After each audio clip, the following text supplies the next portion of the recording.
Since 2021, one of the most read voices of retail real estate on social media has been StripMallGuy. Now, he wrote anonymously, and his posts were loved for their straight talk about investing and owning retail real estate. But at some point along the way, the mask came off, and that anonymous poster is anonymous no more. And today, we're going to talk to him. Our guest is Don Tepman with Town Center Capital, but you know him as StripMallGuy.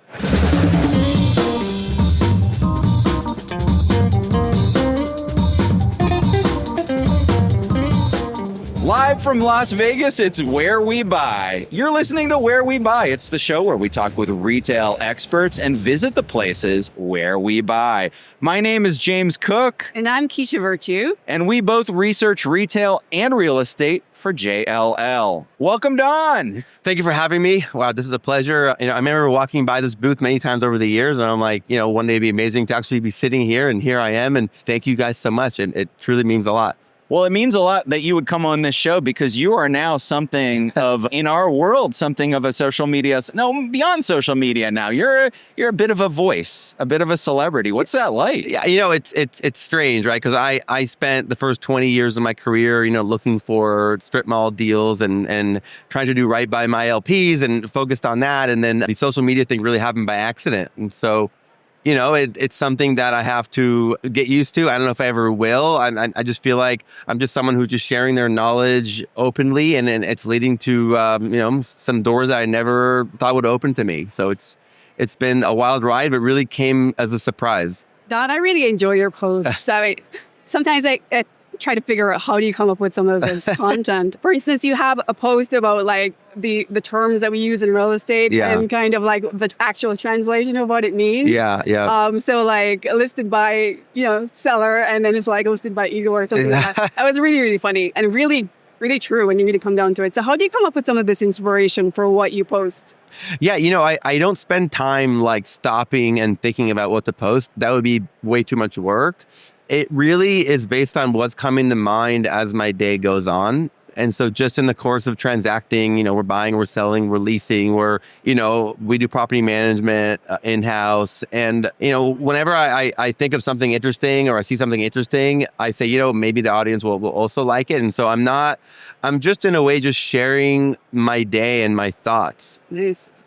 Yeah, and I hear people say that if they just follow you and read you, it's almost like you're getting schooled on the business. Like you're giving everybody free education for free. You're giving it away. What do you think about that? Look, I think that's, and again, it happened by accident. I think the magic of it really is that I was posting just to be helpful and to share and to add value to others without expecting anything in return. It wasn't something that was a commercial, like there's no strategy behind it other than like, let me just share what I know. And, I'm not saying I know it all, of course, I'm always learning, but it's like, I'll share the same things that I really would with my employees or my investors. And just, I want to add value. That was the only goal. I love to write. And I just I had no idea that it would change our entire business just by virtue of me trying to be helpful to others. So what was your reasoning behind being incognito in the first place before, everybody knew who you were? For years, I would post under my Dawn account. And, every time I was about to hit send, I would be worried about what somebody would think, my, employee, my investor, tenant. And so I just wouldn't do it. And it was really fear. And so one day I was just killing time on an airplane. And I said, you know what? I don't like the narrative on social media about real estate that is about it's easy. Everything has a hack to it. The more you borrow, the better. It's passive, right? And I'm like, you know what? Like, I just want to share how it really is. And so I just was killing time on an airplane, and I thought I would just start posting for a day or two and then close the account. And I just started resonating really quickly. Truly, it did. It really shocked me. And so I was anonymous because, I didn't know what it would lead to, or I didn't want to rock the boat. I like how my career was going. I'd been doing this for a while. And so I just didn't want to anything changing or setting me off course, and then one day I realized that, the folks that were following me, if they had a strip mall for sale or what have you, they wouldn't know who to reach out to. So I was like, well, maybe this can help the business, and I'll take the risk of being out there. I'm an introvert, right? I'm not someone spends time on stages or before all this podcasts, and I've always been kind of just doing my thing, and it's like it's not my personality to go do all that. But then I realized that you grow when something is hard and painful, and so I made the switch, and it's changed our business completely in the last couple of years. I mean, it's just been mind-boggling.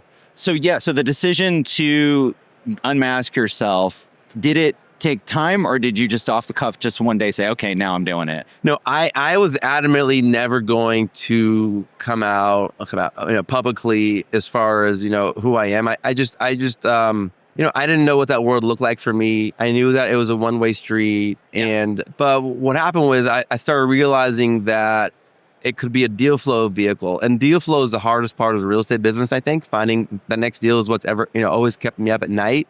And so, I realized that, wait a minute, like if folks have a deal and they don't know how to contact me or who I am, what good is that? And so, it's helped solve the problem of, how do you become top of mind in the minds of brokers nationwide, which I never thought was possible, right? And so, it's opened up other markets for us now for sure. Tell us more about your business, about your portfolio, what kind of properties you own, looking to acquire. Yeah, so it's really... they're strip malls, right? Believe it or not, they are neighborhood unanchored, service-oriented strip malls in the suburbs. And so, it's the same kind of deal as we looked at with my first deal in Fremont, California in 2006. It's true headache properties where there's problems with it, where, I think the term value add has been largely lost the last 10 years. To me, what it means, it's a difficult deal where through your niche knowledge, and hard work, you have to roll up your sleeves and work hard to increase the value of the property, which again is a headache. And so we look for deals that have vacancies in the elbow that are hard to lease, CapEx issues, right? Tenants that are, killing half the parking lot with the boba shop that everybody loves, but where's the dentist customers gonna park? So it's that kind of B and C property that is too small and too much of a headache for mostly everyone, anyone to really go after. And so, the REITs don't want to waste their time, buying properties that are $3, $4, $5 million and putting CapEx in. And it's really the same amount of work, whether you do a $3 million deal or a $30 million deal. And so, we tackle the micro version of the grocery anchored center. So it's going to be mom and pop deals. Average deal is $6 million. And so it really is like deep value add deals. And we just bought our 45th the other day in Temecula, California, and looking for the next 45 now. So awesome. So what kind of tenants do you think really add value when you're trying to get in the best performers into your business? So I love local mom and pop operators. I think are so under the radar, so underappreciated, right? So that coffee shop with 3 locations where that business is their life. They put their kid through college, through the business. During COVID, they were calling us April 1st. Okay, what do we do here? Right. And so I think a business that has 1 or 2 spots open already for a while, good reviews online. I love those businesses a lot. And of course, co-tenancy is a really big deal, right? So like parking is a big issue in strip centers. And so, like I want the someone who's busy at lunch with someone busy at dinner is better than the pizza person that's crushing it at lunch, like with the burger joint next door, and no one can really park anywhere. So I think it's kind of like every strip center is like an aquarium in a way. So like each fish that you add affects the whole ecosystem. So, it's really about great operators and how they work together. I love national tenants. Like, don't get me wrong, we do a lot of deals with nationals, but I really believe that folks don't give enough credit to the local mom and pop business. It's really refreshing to hear, actually, that you are focusing so much on them. Yeah, and look, I get a lot of accolades for that, but it's not, I'm not just trying to be a good, nice guy. No. It literally makes sense for our LPs. If you look historically at all of our deals, I can't think of many that have left. If they're a mom and pop business that's already in the market, have 2 locations, the odds of it not working out are actually much lower than most people think. And if it doesn't work out, right, they sell their business. They have, they've invested in, upgrading the space, et cetera. So again, I think a trend in retail in the next 15 to 20 years is more folks taking that solid, great mom and pop business a lot more seriously. Something that you said is it's the same amount of work, whether it's a $3 million or a $30 million. Exactly. Which begs the question, why work on the $3 million deal? Yeah, look, I mean, I'm not grocery anchored center guy or power center guy, right? And so, if I wanted to go compete with those folks, they've been doing it much longer. That same, kind of like them coming to do small unanchored strip space centers. So it's just what I happened to have picked when I was 22 years old and didn't know what I wanted to do with my life. And so, I believe in knowledge compounding, and just like doing one thing for 23 years now is going to make you pretty good at it, hopefully. And so if I switch and pivot, I kind of lose probably 10 years of experience. I mean, there's someone else that can tell you much faster what X and Y anchor will pay where and all that. And so, I believe in doubling down on what you already know. Interesting. So how do you feel like the business has changed since you entered it to now? Or has there really been a big shift, or has it pretty much been? Yeah, I mean, obviously things are much more service oriented now. You have to, as a landlord now, if you can't write a good TI check to a good operator, mom and pop or national, it's going to be tough. Construction costs are just way up. It's taking cities much longer to, approve things these days. So 10 years ago, when you had an LOI to lease, the opening was definitely under a year. Now it's almost always over a year, the whole period. So I think that's changed a lot. And it just I think real estate has become harder in the last 5 years, which it always kind of was. For a while, there was a time where things got easy, you just got in and rates went down. And so I think that you now have to be able to have niche knowledge, expertise, and actually add value, because, otherwise, because interest rates were saving everyone, right? As cap rates kept compressing, the values went up, and as long as you just got in, you did well. We might see an atmosphere now for the next X amount of years. It could be 10 years, it could be 5 years, who knows, where, rates are flat to a little bit higher. And so I think what's changed is that you have to have niche knowledge and expertise now in order to beat market returns. When you're looking to invest in a center, beyond the center, we'll talk about the market. What kind of markets do you like? Is there a type of market that you like?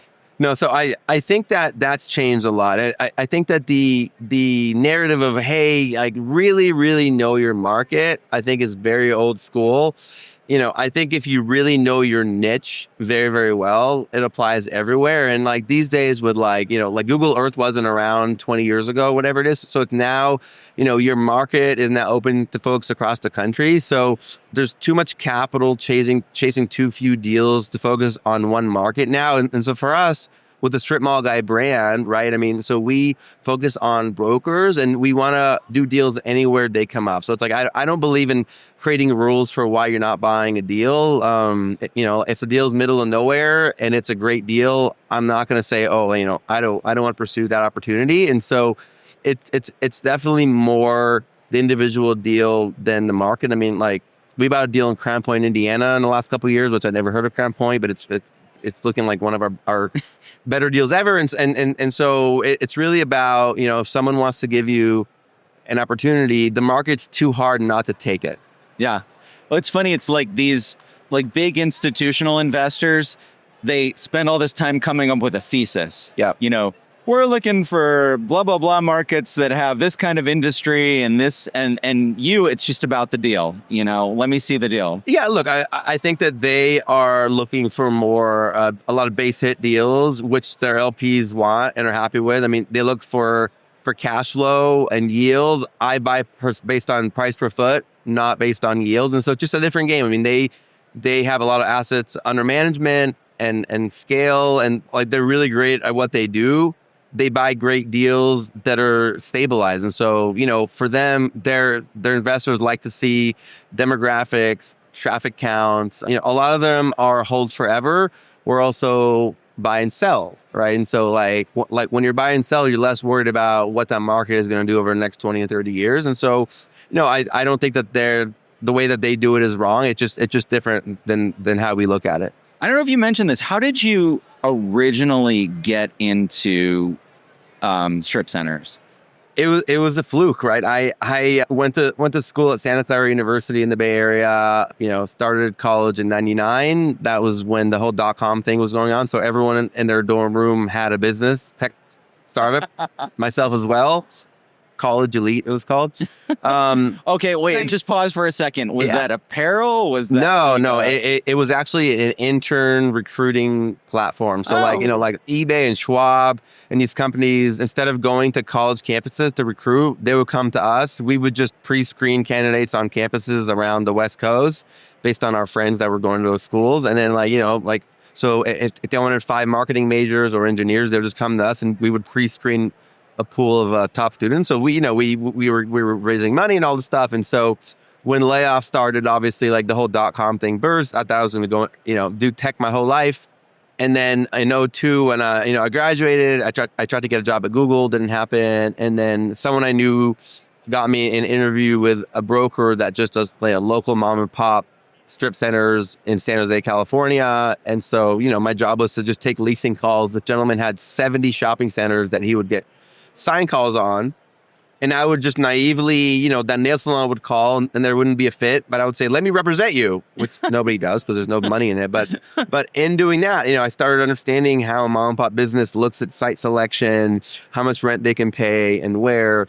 Started realizing how many inefficiencies there were in the class B and C strip center that people weren't focusing on. And I started realizing that my clients were making a lot of mistakes and signing the wrong leases and, not accepting the right tenants that they should be. And so I was like, wow, there's a way to make money here. And so I really, it was a commission only job in '02. I was on monster.com every day the first 6 months trying to find a quote real job. But then, as I met with more mom and pop tenants, I started falling in love with these entrepreneurs that are so full of energy and uplifting. And so that got me hooked. Awesome. What do you love most about what you do? I love when we take a center that's been dated and, sitting there for 40 years and looks the same as it did in 1980, and we revitalize it. That's cool. So now you drive by and there's jobs created. It looks beautiful. Tenants are open. They have customers. And so knowing that center will be part of that community forever is very gratifying for sure. And, of course, it's good, financially, but like those before after pictures, I love to stare at it. It just means a lot to know that in, like on Capitol and McKee in San Jose, where used to be a Blockbuster that was shuttered, right? That one is now like a, Chipotle, Panda Express. There's folks there, getting lunch, dinner, hanging out with friends every day. It looks beautiful. And so, kind of leaving the mark that way around the country is awesome. Good question. Okay. I know you have strong opinions. What is your least favorite type of tenant? Karate studios. What? Karate studios. Yeah. Okay, why? Candidly. Why? So I look a lot for tenants that will invest something in the space. And like floor mats and mirrors are not a big investment. And, historically, sometimes they'll take up a lot of parking. There's a little bit more of a pattern of slow pay with certain tenants. And so, maybe it's unfair, I don't know, but just my anecdotal kind of opinion is that they just historically have been a little bit of a more difficult tenant, I would say. Not to generalize across the board, just for my small sample size. Speaking as someone whose daughter's in karate, ouch. I grew up doing Shotokan karate in Cupertino as well. I was a karate student as well. Sorry. Yeah. Do you not agree with that? Or no, I do agree with the whole investment of a space thing. I totally get it. But I do love that they exist, that they're there, because, our studio is fantastic. My kid also. And, sometimes they'll stay many years. And it just, it's tough when you know that a tenant could just pick up over the weekend and leave somewhere else. And it's just not really, in retail, it's one of the things that we look for is investment in the space. Yeah, that makes perfect sense. They could just be gone over the weekend. It's happened now. Are there? Yeah, I'm sure. Are there tenants that people are surprised that you like to have in your center? Yeah. So I recently did a deal with a smoke shop. Oh. And like a lot of landlords are like, I will never do a deal with them. But it's like, hold on. It's case by case basis. Okay. In this case, there's a gas station, a laundromat, and a 7-Eleven. Okay, it just works with that tenant mix, right? So like if you had a dentist and an ice cream shop, you wouldn't do it. So I just think that like a lot of landlords have these blanket rules that they're like, I will not do that. But if you step back, you're like, well, wait a minute, like maybe it works here, because like there's smoke shop tenants that are great tenants that stay a long time and that, they're complementary to the rest of the center. They pay great rent. They open very quickly and they're sticky. I mean, there's smoke shops that open, 10, 20, 30 years. And so great tenant, as long as they're experienced and for the right property. Makes sense. So let's pivot back to the dentist office. Do you find like medical uses are coming more and more into strip centers now? Yeah, I think that the medical uses want to be more in the community now, of course. The challenge is the costs for TIs are going up so much. So, and a lot of mom and pop landlords don't want to come up with the $300,000 it will take to pay a commission and a TI, et cetera, sometimes for a dental use. And so I think that's been challenging. But yeah, I mean, we do get interest from medical uses for sure. But it's just hard even for us for $100 a foot, whatever it is for 12, for 2,000 foot, spaces is challenging. But once they're in forever. Like we're doing a deal right now with an optometry tenant down in the San Diego market. And so giving them, pretty heavy TI, which again, I'll do for the right user. And so definitely love that wave. Hope it continues. Do you personally interact with all the tenants, or do you not have the scale to do that anymore? Funny you asked that. So I would take pride in the fact that for years, right, I was living, in the Bay Area, getting on 280, that highway that's like at 10 a.m. there's no traffic, kind of like there's water to your right, and driving down to our centers, stopping in, talking to our tenants. I would do that a lot. I would love, like, if those would feel like vacation days for me. Yeah. Right. But now my team does that, and I'm sitting in, in an office in New York City, in this stressful city with none of our tenants around. So it's actually one of the things that I miss most. I try to do it here and there just because I enjoy it, but it certainly doesn't help us scale too much when I'm spending much of time with, doing a renewal with a 1,000 square foot space. But I do miss that a whole lot. Like tomorrow I'm doing it all day. I land in SF at the gate in the morning. We're going to see a bunch of our centers, saying hi to old friends that are tenants, and so it's my favorite thing about the business, or one of, is that interaction. And because I've seen their lives change from an idea, and then they're like, holy smokes, it's going really well. Like now they have 5 locations. They bought a nice house. Their kids are growing up. I'm gonna get teary-eyed up here. But so cool. I miss that a lot. I really do. Yeah, that's the problem with being successful is you lose some of the day-to-day that you enjoyed when it started out.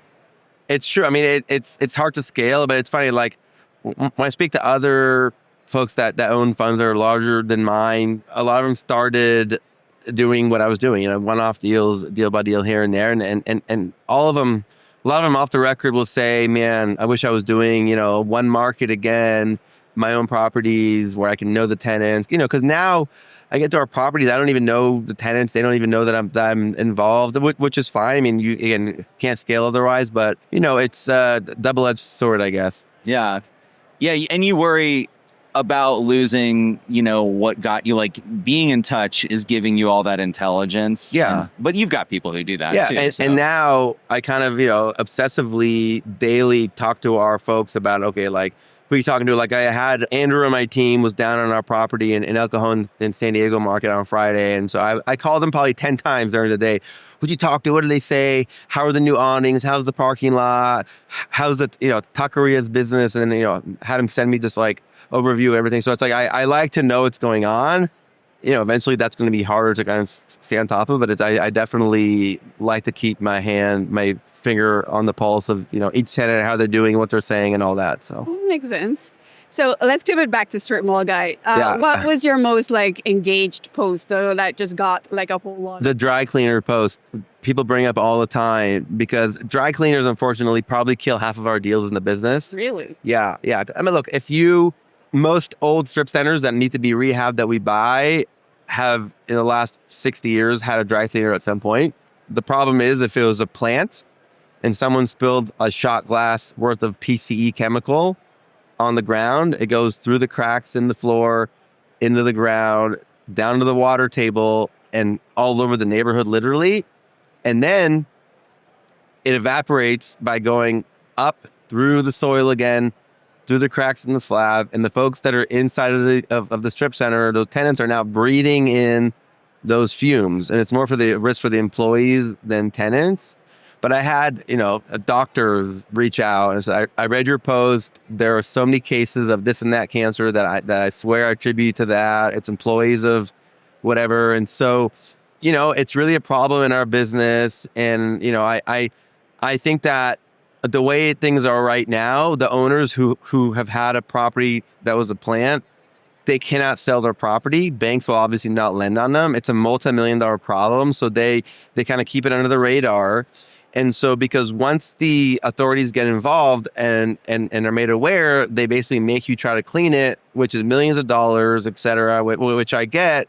The solution that I'd like to see implemented, which I think is the win-win, is, if you put in a system that literally sucks the air out of the ground and releases it, right?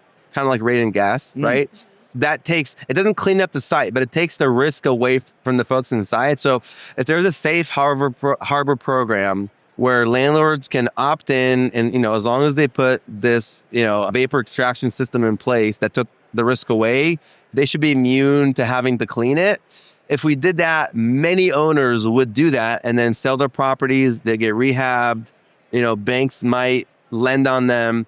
And so right now we're stuck in this thing where all these owners are just like not saying anything. They can't sell their property. No one wants to buy it. And like folks are getting exposed. Like that karate studio that people's kids are in could have been a dry cleaner 30 years ago with active fumes. So that thread resonated a lot, and so I post it again every 6 months because I'm hoping eventually someone at the EPA, someone will address it. But, not a lot of folks out there, trying to do things that will help the commercial real estate landlord, but it really is helping the community and alleviating this risk. So something that I feel really strongly about, and hopefully I can be part of the solution one day and help keep pitching this idea. That's right. And it's not, because this is an issue I wasn't really aware of. So it's not like every dry cleaning site, obviously, because it has to be a place, like a historic place where dry cleaning actually took place. Yeah, but like a lot of the, I think it was whatever it was, or in the 50s, whatever it was. So like the plants went like they're bringing a machine on site, right? And folks were using this PCE chemical that's like, it's a very heavy chemical, and they were using it to clean the clothing, and it would just get like, they didn't think it was a dangerous chemical, so it wouldn't be handled correctly. It would be spilled very commonly. So like, again, one shot glass gets spilled 50 years ago, you now have, and so it kills half of our deals because we get in there and first we do the research and we go, okay, hey, you had a cleaner in, 1960, whatever it is. And so we have to test, I can't just assume that, it wasn't a plan. And so some owners don't let you test, right? Because they don't want a big problem and which I get. And so it comes up all the time, unfortunately. So, wow. Hopefully somebody will take attention to that and address it. I'm trying. Way. So hopefully this podcast goes very viral and this clip of it that goes out there and, we find a win-win and take the health safety issue off the table and get some of these properties rehabbed. Yeah. So you had very good reasons for going from being anonymous to getting out there. Do you ever regret that? Do you ever wish you were anonymous again? Some days I do. Yeah. You get the internet's in a funny, interesting place, and people sometimes get offended by things that I don't know why they would possibly be offended. I mean, I feel like I'm the most, G-rated account out there, and I'm just trying to add value. And any one of my posts, they're all meant to add value, be helpful, be funny, interesting. And if they're not, then I missed the mark. I'll delete it, whatever it is. And so some days you get people that decide to get angry because, you thought that the interest rates, you shouldn't be seen this way or whatever it is, or that parking ratios, whatever it is, whatever benign topic. So, but that's I'm getting used to that a little bit more. But it's like, other than that, it's been great. Last year, I think we bought $36 million in deals. Probably $30 million of that was somehow based on the brand. Institutions are now coming to us with deals because they know that we give them surety of close. And in the strip mall world, like, there's really not a lot of branded companies that are buying deep value add Class B centers. And so it's helping us with recruiting, right? Our brand 5 years ago was maybe harder to hire someone, to come work for Don, the StripMallGuy buyer. And now that you have a brand that's known, it's helping us there. So there are days that I regret it, but absolutely it's been great for our investors, for our company, 100%. That's awesome. So that for folks who are just learning about you, the best place is to follow you on X, would you say? Or do you cross-post on LinkedIn as well? LinkedIn is really getting really big. Just not for me, just in general. And I think that a lot of folks are using it. It's becoming more fun than it was maybe 2 years ago, where it was just very corporate and folks are sharing more opinions, et cetera. So like LinkedIn is actually growing faster than X is now. And the audience on LinkedIn is going to be more relevant for us, just because obviously we're like, most people that follow are in the business. A lot of folks here at CSE found me on LinkedIn, not Twitter X. But X is the one where a post will get 1 million views and really kind of goes to the mainstream, and like media sees it, et cetera, and leads to more podcasts and appearances, et cetera. But so I do both. I can't quite crack Instagram. I'm trying. I don't know why. I don't do many videos. I think that's what it is. But it's like mostly LinkedIn and X for now. Yeah, you just kind of find your platform, whatever works for your voice. Yeah, exactly. What am I giving you advice? You're the no, I need it on Instagram. I definitely need it. I'm a newbie there still. All right. Well, Don Tepman, aka the Strip Mall Guy, follow him, read him. Thank you so much for joining me. Thank you so much for having me. Thanks, Don. It was a lot of fun. Thank you guys so much. Awesome. To hear more interviews, audio retail tours, and new research insights, subscribe to Where We Buy on the iPhone podcast app, on Spotify, wherever you get your podcasts. Just go search for Where We Buy and you'll find us. We're also on the web at wherewebuy.show. Our theme music is Run in the Night by the Good Lords under Creative Commons license.